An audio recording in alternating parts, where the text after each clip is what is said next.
Welcome, true believers. It is I, Shane. I'm here to give you my review for The Marvels, the 33rd movie of the MCU Marvel Cinematic Universe. Before I go any further, please hit that like button, subscribe, and hit the notification bell to be notified of more reviews just like this one.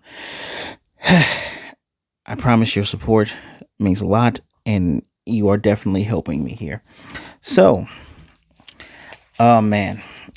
I saw the movie today being Friday at a 2 o'clock showing, and I am like, I'm at, I don't know.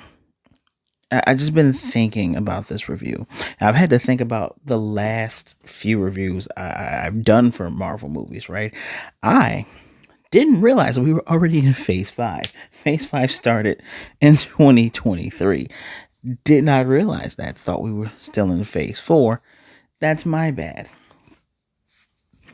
With phase four ending with Wakanda Forever. Right? Boy, oh boy. This movie it was getting hate before it even started. And we are in a weird period. And I say weird, but let's just call it what it is. MCU has made some missteps. And because they've made missteps, we get tons of hyperbole. While I like a good hyperbolic statement, like everybody loves the acclaim or this is amazing, I dislike hyperbolic statements when it's like, the MCU is burning, the gloom and doom, the shit that the Variety article went ahead and wrote, which is funny. It's very, very funny that the Variety article had to write such a scathing piece because if you talk about the truth is usually a little bit boring, meaning, yeah, they've had some problems and they can fix things. I do want to make a separate video on that. I really do. And I will. I know I'm behind on Loki because it's done. I'm going to have my episode 5 and episode 6 reviews up this weekend. I'm not going to put them together. I'm going to do them separately just so I can be as surprised and you can see my genuine reaction. Had to put that out there for all of my returners. Love you guys dearly. I want to talk about so much with this. So this might be a long one. This might get a little bit over 30 minutes. But let's talk about some of the bad, right? You have 3 female leads.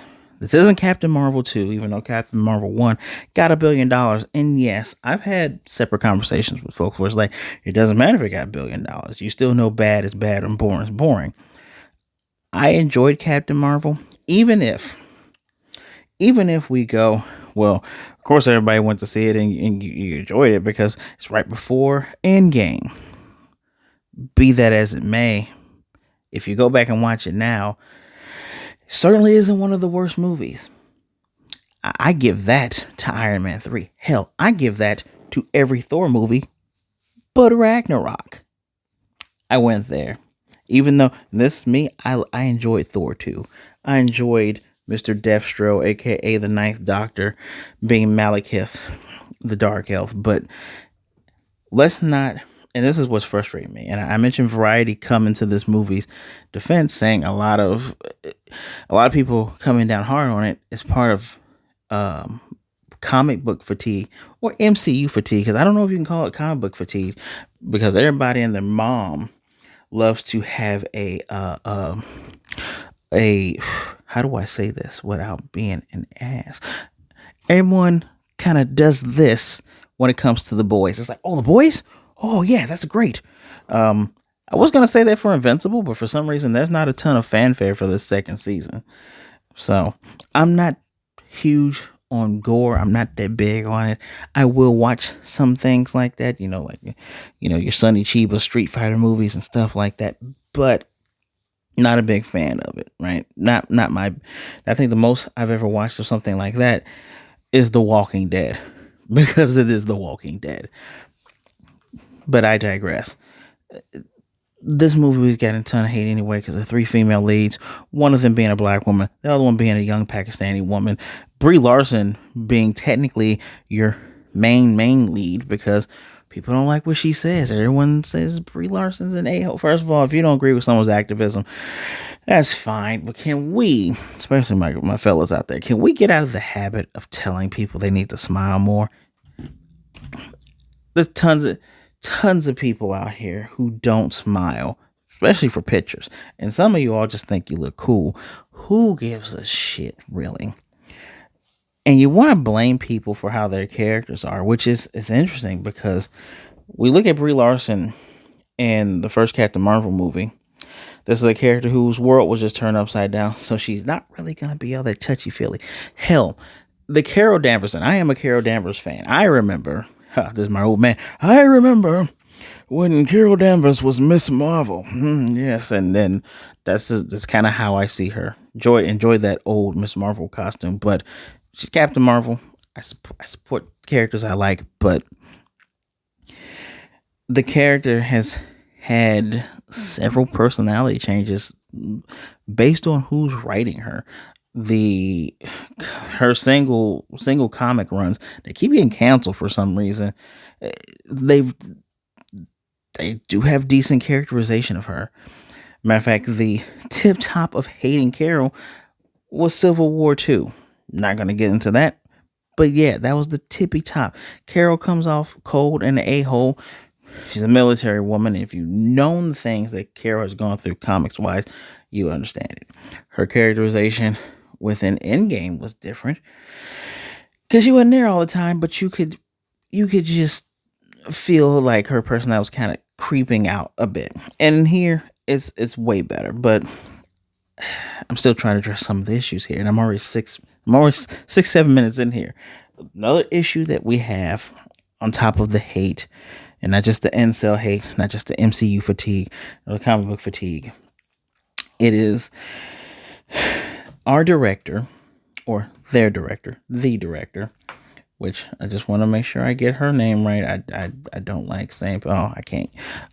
I'm gonna have to do it live because my computer's being a butthole to me. But the Marvel's director, I want to get her name right. She also directed Nia DaCosta. She also directed that new Candyman movie that came out. Now, that one is also one of these movies that's in between because some people really liked it, some people really didn't. You won't catch me saying that name again. And she is reported that somewhere towards the middle, maybe the end of production, she situated herself over in London because she has a movie that she's going to be doing with Tessa Thompson. Which is funny that we mentioned Tessa Thompson. Did I mention this is a spoiler review? Just put it out there. Mention that we mentioned Tessa Thompson, which is funny. I guess it was why she was able to make an appearance in this movie. And I never saw it coming. Me, the guy who knows a lot of stuff, I didn't see it coming. I'll get to that later. But you have those things and her saying that she didn't get a lot of creative freedom. But here's the strange part. As soon as the SAG-AFTRA, as soon as the strike was over, we get to see all these different interviews. Some of them done really quickly. We also see, actors thanking people for watching films. But we get an interview with Miss Nia DaCosta, and her influences are like anime, and one of the biggest influences of this movie was Final Fantasy VII Advent Children. And I accidentally saw, I don't like watching those things before I watch the movie, but I heard that when I heard her say that the day before, and I remember seeing the trailer, I said, wow, that makes a hell of a lot of sense. And the sequences in this movie are great, but these are some of the issues. Before I get into all that, these are some of the issues, because I cannot wait to talk about this film, because this, yeah. So we're going to do my normal thing. Pace, effects, music. Let's get into it. Let's talk about the pacing. Pacing's good. We get a beginning where we see the villain, oh my goodness, Dar-Benn. I'm just going to say Dar-Benn. We see Dar-Benn getting the other bangle of Kamala Khan's deep in space. They found it. It's a quantum band. Thank you, Kara, for pointing out what I knew years ago. It's a quantum band. We get the ending of Miss Marvel where Kamala gets swapped out with Carol. We get to understand why all this happens. People touch things that shouldn't be touching, which is actually funny. One of Nick Fury's line was, "Don't just start touching shit." I love it. I love it. Can't wait to talk about Nick Fury in this movie either. And the pacing's done well. We move from moment, serious moment, funny moment, exposition, funny moment, good moment, action, action, action, action, action, action, action, a little bit of exposition, action, action, action, funny, funny, funny, exposition, funny, funny, action. It's done very well. This movie's only an hour and 45 minutes, and you feel it. First of all, thank you. Thank you for not making me sit in the movies for 2 hours and X amount of minutes. I'm thankful for that because this movie does not overstay its welcome. Like if this was Iron Man 3 levels of I have to sit here this whole entire time, and I'm not saying this movie's bad. I'm not saying Iron Man 3 is bad. I'm just saying Iron Man 3, it's not, but thank you for not overstaying your welcome. Really good. The flashbacks come when they need to, and they're done in a very inventive way with the Kree mind torture altering thing. The stakes are high. If your one of your complaints is stakes are not too high, I don't believe no one's gonna die. There's a death toll, and you see it, and you feel the weight behind decisions made during this time. Done very, very well. Let's talk about the effects now. Oh, for the pacing, I give it that 5 out of 5. The pacing is done well. I was never confused at all. The effects were great. Like, I've seen the comparison. Grace Randolph made this comparison between how Kamala's powers look in here versus how it look in the show, because a show is a show. A movie, they put a lot of money into this movie.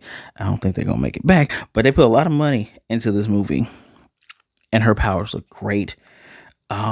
They never cease to make Carol look amazingly strong. Like, think about her from Endgame, right? She looks freaking awesome and freaking powerful. She looks freaking awesome and freaking powerful in here. Actually, my girl Monica Rambeau. Just in case you all don't know, I am a huge Monica Rambeau fan. They don't call her Spectrum or Photon or Pulsar or even Captain Marvel. She's called Captain Rambeau in here. But my goodness, actually, technically, she is Professor Marvel. I'll get into that in a second. That's funny. But she looks amazing. Even the effects on Dar-Benn using an accuser hammer, which is interesting because I said, well, does it look like Ronin? No, it's not Ronin. It's just they call it a universal tool, and it's a small joke where Kamal said I was going to call it a cosmic rod, which is actually what they're technically called, is a cosmic rod or cosmic rod. But yeah, the effects look great. I think the only silliness is like maybe the cats. Like you look at the cat and go, that doesn't really look like a cat, although there are actual cats credited for playing the role of Goose, and I'm pretty sure playing the role of the kittens. Although I'm pretty sure the kittens were all CG. Just saying, that's the only weird part. So I give it a 4 out of 5. It's none of this is offensive. Looks good. The music is fantastic. News is great. If I remember correctly, and I did do the little research before I got on here. The person who did the music is Laura Karpman. She did the score for What If and Miss Marvel. Really, I listened to the theme called was it Higher, Further, Faster, Together? Really good theme. Really good music for this.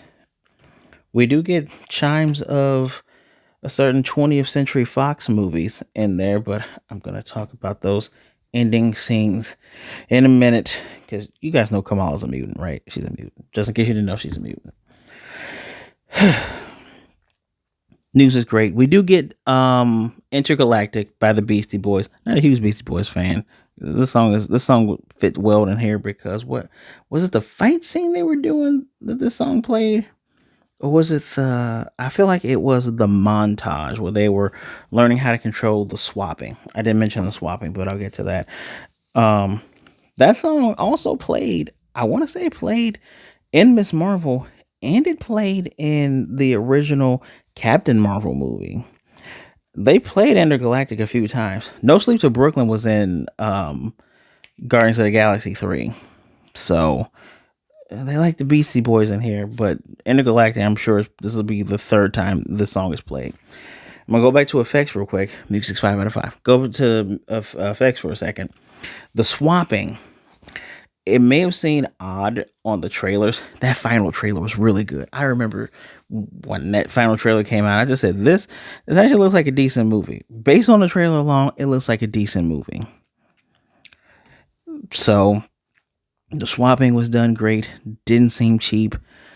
I enjoy how the physics work with that. All of that was fun to see. So let's talk about the good here. One of the good. Let's talk about some of the eye catches, some of the nerdy parts.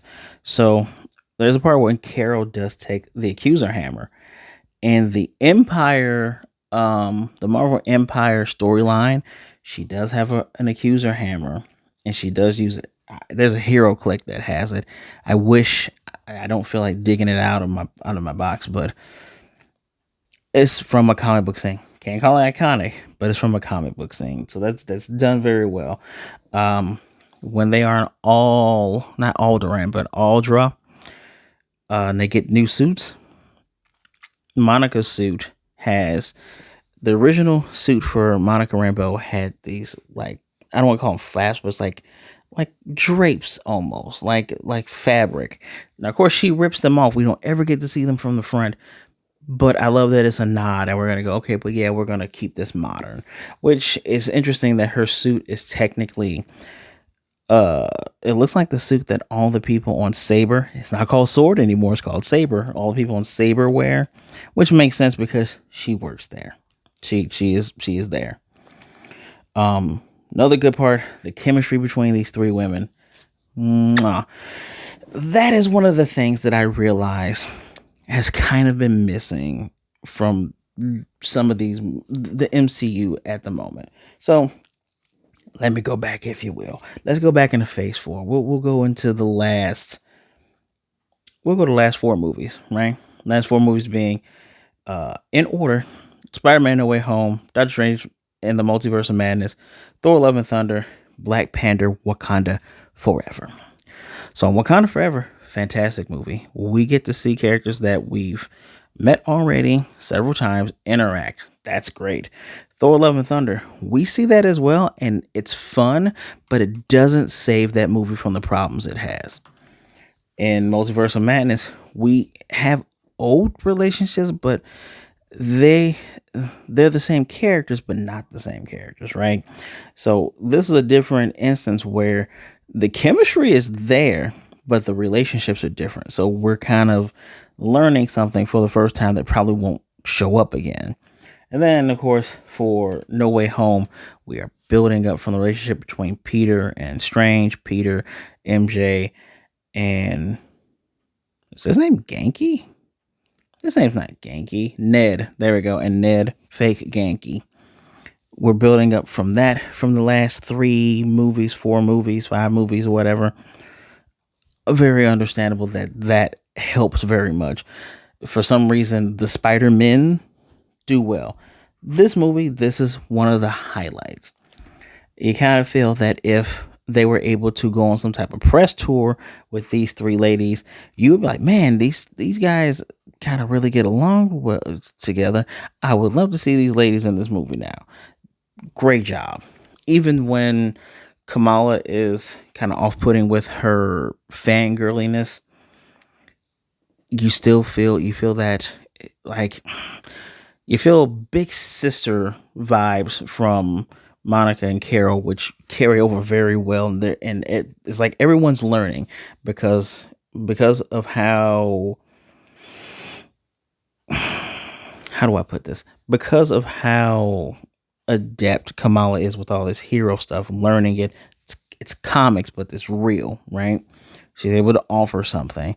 Monica being smart, super smartness, when she's offering something, Carol having experience, she's offering something. That they do so well with gelling together. Definitely a highlight. Another one of the good parts is tons of action. I cannot overstate this. When I think about the first Captain Marvel or Captain Marvel movie, because this is and isn't a sequel. When I think about it, okay, there was the train fight scene with the grandma that was really a scroll. Then there was the sneaking in part, and then there was the on the ship part when she finally lets loose. That was good, and when she doesn't fight that guy. See, you see where I'm going here. Like it, that was a decent movie. This with all the action that's done very well. None of the effects make any of the fights seem out of place. So good, so fun. Definitely is a highlight. Um, you do feel the power of these characters, especially when our girls Monica and Kamala get power ups. Essentially, feels like they're getting power ups. It all looks really really fantastic. Oh, and another highlight. The cons are annoying. Yeah, Kamala's family is there because their house gets busted up. So of course Nick takes them to space to watch them because who knows, maybe the bad guys might come after them after that, right? But they're not annoying. They feel like what a supportive family, knowing that their sister daughter is a superhero. What she has to do. Some of the, I won't say the best parts. They have good parts. The Khan family, really really good parts. I'm thankful. I was really expecting them to be a bit of an annoyance, and I'm glad they aren't. Oh, one more good part before I get to the bad. Good part was the drawn intro. Kamala is drawing that intro, which is very reminiscent from her show. Very fun, very well done. I enjoyed it. I love the joke she does when she tries to draw the hands on the hips, but has to scratch it out several times. She's like, "Why are hands so hard to draw?" Artists, I don't know why hands are so hard to draw, but thank you guys for being able to draw them. So let's talk about the bad here. If you're here from Instagram, I said there are maybe three parts I would nitpick. Let's talk about the one. I'm gonna talk about the least offensive part for me, the flirking part. The escape pods aren't really working. They got to find a way to get everybody off of this Saber station on the Earth. And the few pods we got, well, Goose has just laid eggs and made baby flurkins. Flurkins, and it was established early in this movie because Goose is eating things but spitting them back out. It's been established that, okay, for some reason the flurkins now are grabbing things in, but they're spitting them back out. Maybe because this is their allies. I didn't even get to the part. They're going to have everyone get eaten by the flurkins so that it's a lot easier to transport cats down than a bunch of people. And they do when they get down to Earth. They're regurgitating folks right outside of Statue of Liberty. The scene where it plays like a funny horror movie because you have these people running. They're like, over there, other PA, please let yourself get eaten by the flurkins so we can get out of here. And folks are just running like, nope, I can't do it. And they're getting snatched. Kamala, Carol, and Nick and the family are making people get eaten. You even see one of Nick's, I don't call him right hand man, but you see her. She thinks she escapes Goose and a little white kitten. No, they're right around the corner and she gets got. But they're regurgitated. They even regurgitate villains later on. And they look like these little brain things. The fact that I saw the kittens in like a promotional thing, I said, okay, I hate that I called it. I said, Goose is pregnant because someone said your cat looks kind of fat. Goose is pregnant. It makes sense. That is a part that I can forgive because you need some type of levity. Even, if people can accept the Guardians of the Galaxy Volume 3, some of the silliness. That movie was had some deep tones in there, but some of the silliness that comes along with those Guardian movies, the flirting scene can easily be forgiven.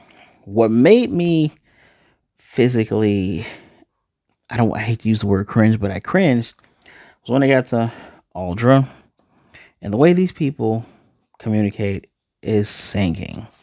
That is literally their language, is singing. Now, we do get a funny part where Monica's trying to sing talk because it's like, I can't sing. I'm just trying to get this stuff done. When the people dance, you get, since Kamal's Pakistani, she does her thing. She's dancing with them. She's going with the flow. Carol happens to be princess of this place through a marriage of convenience. Gets a magical ball gown a la Disney. That isn't the offensive part to me. It's just the singing comes out of nowhere. And it just makes me go, did we have to do it like this?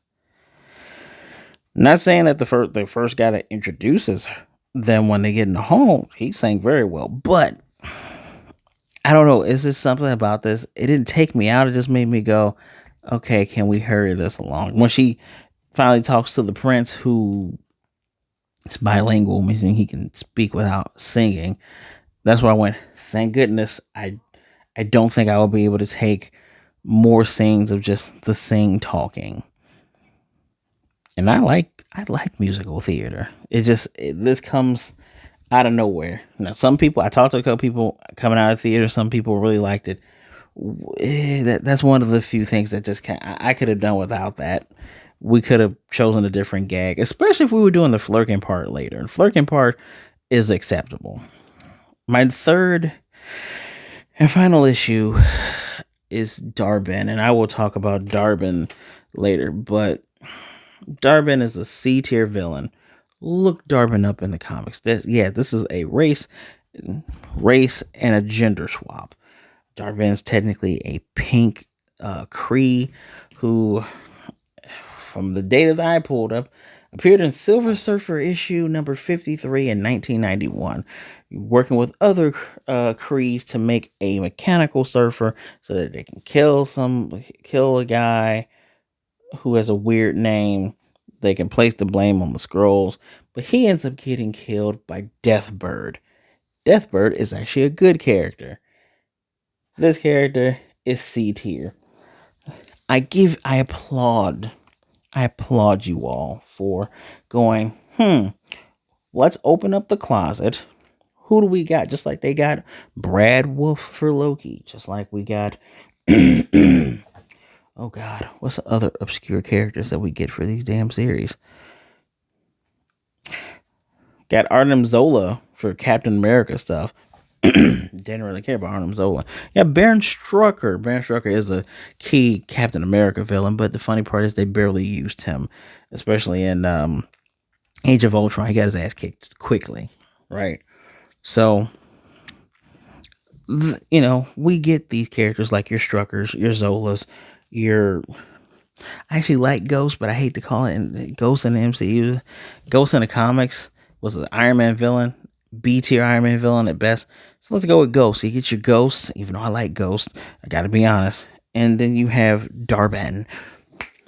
Dar-Benn is more akin to an MCU Disney Plus show villain, like the Flag Smashers.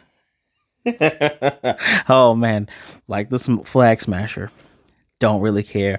Like, oh God, who's the bad guy from Secret Invasion? Skrull guy. I don't remember his Mr. Bridgerton man. Don't remember you. That shows the quality of Secret Invasion.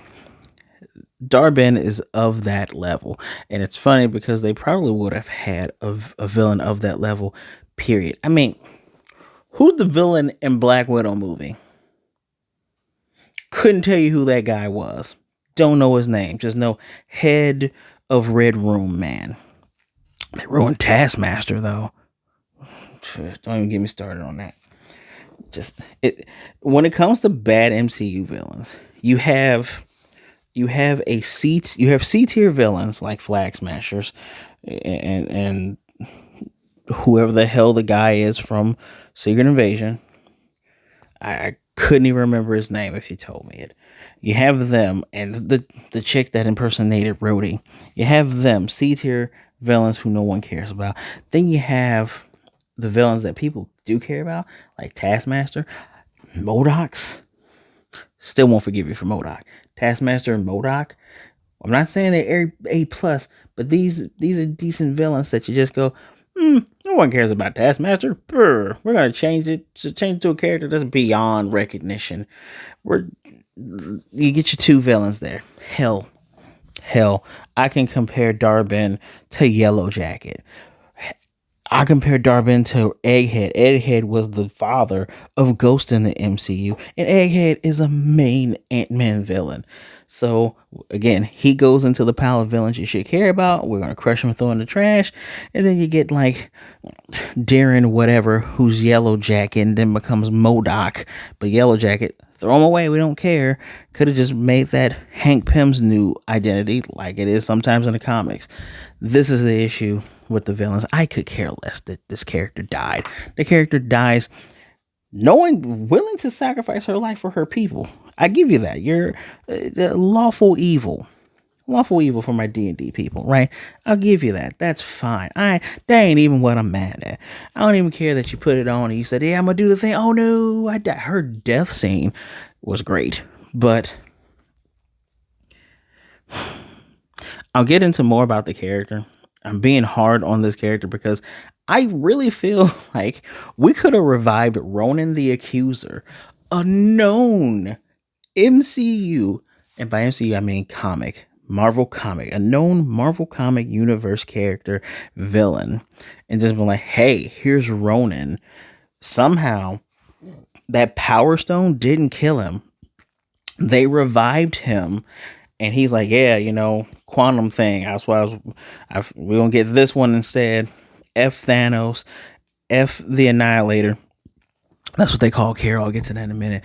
F all these people. I'm going to do the damn thing. It could have been Ronan. Hell, I wouldn't even care if you would have said, hey, Zway Ashton, you're going to play a revived Ronan who just happens to revive into an attractive black woman. I could care less, but if it was Ronan, be like, okay, it makes sense. Put her in the blue makeup. She even has two Ronan lookalike dudes on her side as like henchman A and henchman A1, right? I don't know. It just feels like giving me Dar-Benn. And I say Dar-Benn because that's how it's written, but they say Dar-Benn throughout the whole thing. I'm just like, all right, like Darwin Furniture? Darwin Furniture? I don't even know if that's just a Midwest thing, but those are the good and the bad. Now I want to talk about characters. I'm already 30 minutes into this. I wonder if I should just split this up. All right, this is going to be a little bit longer. I apologize. Carol Danvers, much more emotion in this movie than she has in any other movie. Legitimately, I enjoy looking and go, oh damn, okay, no one has to tell her to smile. She's smiling because she has emotions for Monica. She loves Nick Fury. That's her dude. That's her homie. She loves her cat that goes into battle sometimes with her. She has emotion. She has guilt over she actually did what she said she was going to do in the first movie. She went to the Supreme Intelligence, which we see it looking like that big ass Tron head. She destroys it, but that starts the Kree Civil War, which then they deplete all of Hala, the Kree homeworld's resources. Holy crap. You Kree people are insane. Which now Dar-Benn is going off. We're going to steal ozone, we're going to steal water, and we're going to steal a sun. And the water comes from Ultra. The air comes from Tarnak, which is a Skrull colony, and they were going to do a little peace treaty. Unfortunately, Carol didn't believe it, just went in there guns a-blazing, which Dar-Benn was actually going to try to move them, but still take the ozone. She's like, nah, F them. You guys brought the Annihilator, which is how she gets her name. And then she's going to take Earth's sun. That doesn't go well for her. I love that it's very believable why she didn't come back, but she did come back. So there's a scene where, Kamala saw the star charts, but she doesn't know how to read it. So all they need to do is just look in there, and either Carol or Monica could read them by seeing through her eyes with the memory thing. And they all link up. It's like having a shared dream, like some Matrix shit. And in there, Carol sees Monica's memories of her mom, dying when she came back from the blip. We see that Carol actually spoke with Maria, but Maria told her, take the cat, take Goose, and she's like, I'm not taking the cat. It's not a cat, it's an alien. And Carol is like, you see the tears, you see her crying, like, you're gonna beat the cancer again. Much more emotion. She even says sorry to Kamala when on Tarnak, Kamala's like, we can't just leave all these people. We got to save who we can get in. She apologizes later for that, which some will go, well, it's good leadership to do that. You just explain it later. I don't get the feeling Carol wants to be a leader. She wants to be this, I don't want to say she wants to be a lone hero, but she wants to do things alone, because it does seem like every time someone gets close to her, people tend to die, right? Most hero shit. But I appreciate that she apologized to the young girl, going, didn't mean it. I didn't mean to speak to you that way, but this is just how things are. They start over. They reintroduce themselves. She did a great job.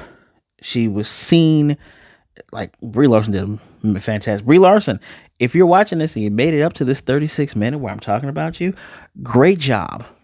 I knew all you needed was actually good writers that can bring character into this character. She's super powerful. She's super fast, but not fast enough to save Monica Rambeau. And let's talk about Monica Rambeau. Now, Captain Rambeau. And we do see some of her pictures and her space stuff. Carol has that in her ship. That's still her Auntie Carol, right? Hey, I have an Auntie Carol, but that's still her Auntie Carol, right? And initially, I thought they were going to have her be an ABW, an angry black woman. In WandaVision, she didn't want to talk about Captain Marvel. Here, she's putting it off, and Nick Fury, being the good dad Nick he is, saying, you're eventually going to have to talk to one another. Telling Carol, you're going to have to talk to her, and telling Monica, you're going to talk to her, when they're both on the comms at the same time. He says to him separately, but he knows the awkwardness. And these are his girls, right? Monica Rambeau is super duper smart, like way smarter than in the comics. I'm not saying she's dumb in the comics, but she is genius level, like scientist. She is able to explain the jargon. She is the one who tells us the skibbity doos do the flippity flaps. And she can tell you, well, you can make the flippity flap flippity floop because you're strong, Carol. Meaning she can make Hala's sun reignite, and which Carol does do at the end of the movie. Even though she loses Monica, she goes and reignites that sun, which is great. For basically, even though Dar-Benn betrayed them, and that's a funny part. I'm actually glad that she did betray them at the end when they said, "Well, we'll help you. Just chill out." Monica's smart enough to come up with these things, and I like that. That is a good change for the character. The character's been through a lot, and even explains, I went through a witch's hex and I'm able to see different spectrums of light and go intangible, and now she can fly. Black girl magic. Hey. I appreciate her. I appreciate that she's coming at this, like, she does do a little two-step at the little singing, dancing part, which I thought was funny. She has another funny part where it's all the baby flurkins running around, and she looks at Carol and just goes, I can't deal with this right now. That was funny. But she has overall really, really good. She's the head, right? I guess you can I call Kamala the heart. I do. I call Carol the soul because she's Captain Marvel. But Monica Rambeau is definitely the brains, and I appreciate it. She doesn't want a code name either, right? And I love that Kamala's going through names. She even says, she says Spectrum. Spectrum is one of her Spectrum, Photon, Pulsar. She doesn't say all of those. She says Spectrum. She say Professor Marvel, since she's Miss Marvel, Kamala's the reason why they call it the Marvels. But yes, she sacrificed herself and then she gets a good ending because she has to, when Dar-Benn foolishly does the band, she rips open a hole in space time to an alternate Earth dimension. Ooh, yes, quantum mania and multiverses, right? She gets powered up by a superpowered now Kamala with her heart light powers, and Carol because she can absorb their light and just use it to pull everything close, and she does. And I was sitting there thinking to myself, she's gonna close it in on herself. And she's like, I knew I wouldn't come back. I'm like, yeah, no, I knew you wouldn't come back either because I've seen too many movies, but that didn't ruin her moment for me. Did a great job. Teyana Paris, fantastic job. Enjoyed every moment of Monica on screen. I also like she also tells Carol the meaning of family, which is literally, hey, I know you didn't want to come back because you caused a civil war and a bunch of people died. That's not important. Family is family. We love you regardless. Bring your ass back home. Remember that. Family is family. Bring your ass back home. All right? All right. Now let's talk about the heart, Kamala Khan. She reminds you of Spider-Man a little bit, right? Of the Spider-Man in here. The Spider-Man in the MCU. That's who she reminds you of. She reminds you of Peter because she's the fangirl, but she knows all this knowledge. Hell, I love that she hugs Monica once Monica sees her mom and she's like, having this emotional moment. She hugs her and says, I'm sorry that you lost your mom. Mom was beautiful. You were adorable as a baby. And she even pulls Carol in to hug her as well. She apologizes to Carol later when Carol expresses all of the weight that's on her shoulder and says, I'm sorry that I didn't treat you like a person. And I didn't see you as a person. Fantastic.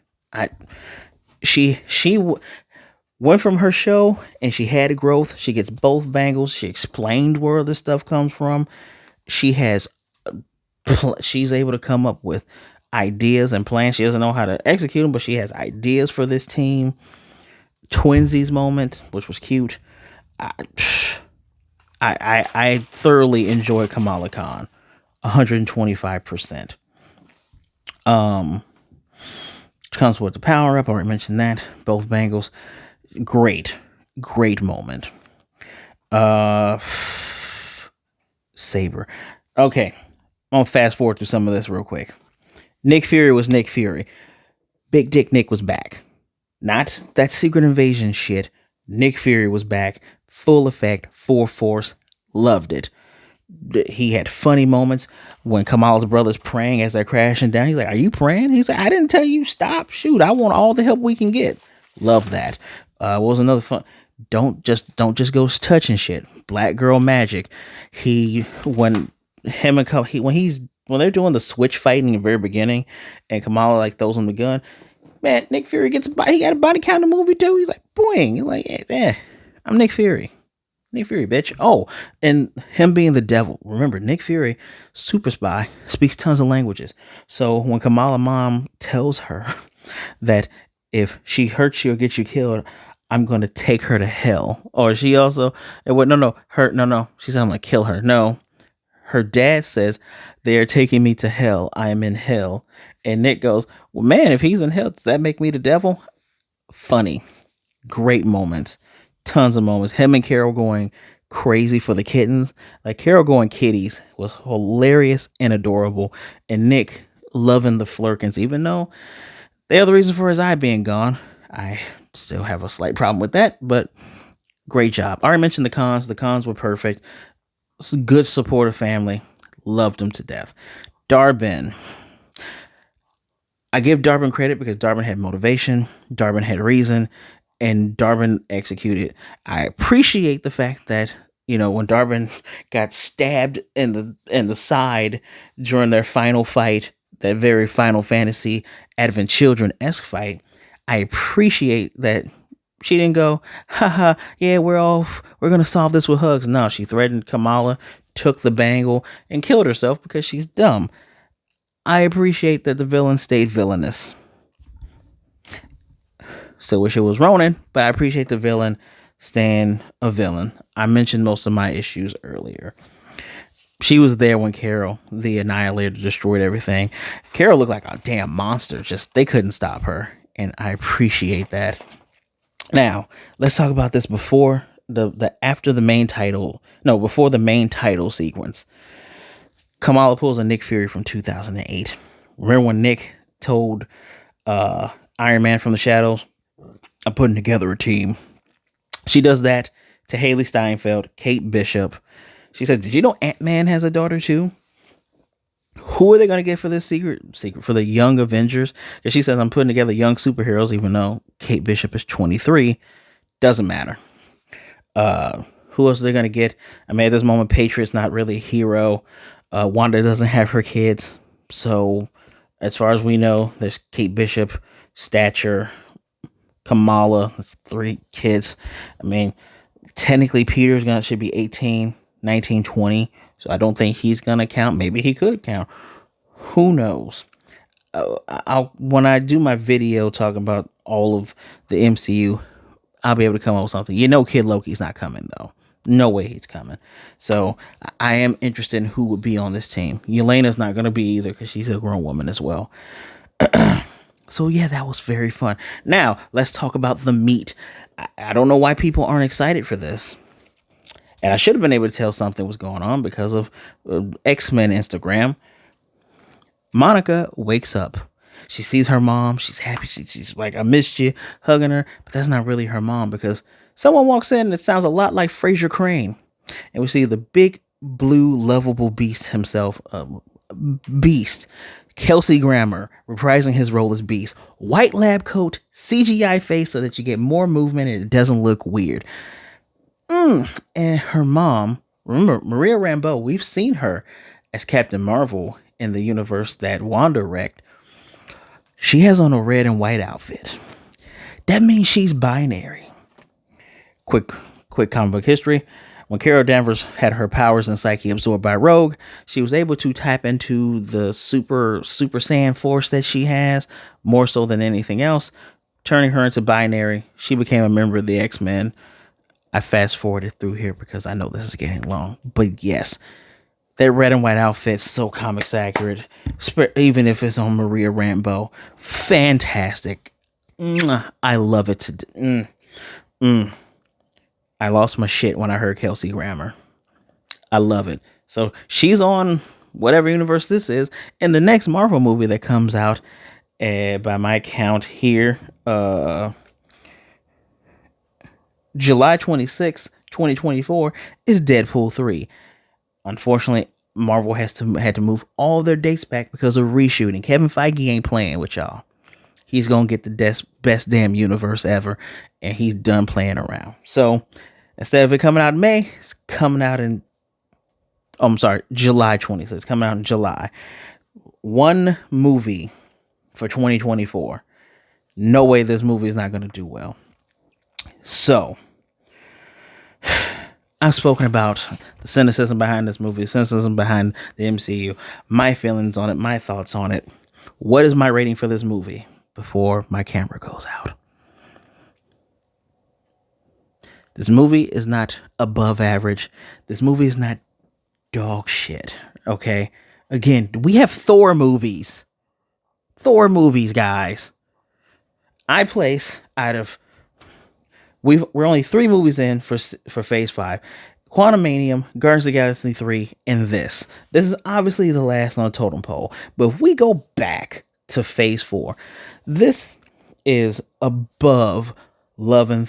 Hell, this is above Eternals and above Love and Thunder. I may have given Love and Thunder maybe a 4. I appreciate Eternals. I'm pretty sure I might have given that a 4 too. But nah, on retrospect, I'm pulling it down. Love and Thunder gets a 3. Eternals still get a 4. It's a beautiful movie. But I will admit this movie's above that. And I'm just going to... I got to be harsh with this score. I have to be real with this score. It is not a perfect movie. It is not a crappy movie. It is not an average movie. It's slightly above average. is a 3.5. At the max is a 4. If you love the dancing and the singing and the flirkins, and if you're okay with Dar-Benn, who you could have put in the bin, fine. But you can't tell me that's a 5. That's out of 5, no. Max, I'll give you as a 4. 3.5 though. I enjoyed this movie. It is a decent movie. I actually encourage you to go out and watch it. Hour and 45 minutes. It's worth it. It is worth it. Good movie in my opinion. But please, if you've seen the film, let me know what you think in the comment section down below. Don't forget, hit that like button. I really need the engagement. Subscribe and hit the notification bell to be notified of more reviews like this. I promise they all won't be this long, but yeah, 3.5 out of 5. That is because I've seen people talk about this is the worst MCU movie, and we're gonna act like phases 1 and 2 weren't kind of rocky. We're gonna act like people weren't talking shit about Iron Man 2. For some reason, we're loving Iron Man 3, even though that was dog water. Nah, stop it. Go sit somewhere. Go sit somewhere. I'm not listening to that shit. Go sit somewhere. This Shang-Chi, this is not. Any Spider-Man of the MCU, this is not. But I'm going to tell you, this is above Love and Thunder. This is above the first 2 Thors. This is on par with Ant-Man 1. I think this is better than Ant-Man 2, but I like seeing Wasp fight. But this is on par with the Ant-Man movies. This is on par with the first Doctor Strange movie. It's a decent movie. Slightly above average because of the chemistry and things like that. Again, thank you for taking some time out to listen to me review the Marvels. I appreciate every last one of you. Please be good, be blessed, wash those hands, drink some water out there, true believers. Be good to yourself, be good to others. Either way it goes, don't be a jerk. All right? All right. Remember, there are people out there that care about you. Reach out to someone. We all have feelings inside, and sometimes we all have really hard days, and some of us have harder days than others. But I'm telling you, there are people out there that care about you and rather talk to you today than to miss you and mourn you tomorrow. Reach out to someone. You are loved. You are not a burden. Till next time, true believers. It's a good movie. It's okay. It's not bad. All right. I'm telling you, it's okay. Let me know what your favorite part was. My favorite part, literally all the fight scenes. I cannot pick one. I maybe the final fight. The final fight was really good. I really actually want to see this movie again. It's worth a matinee. Excelsior.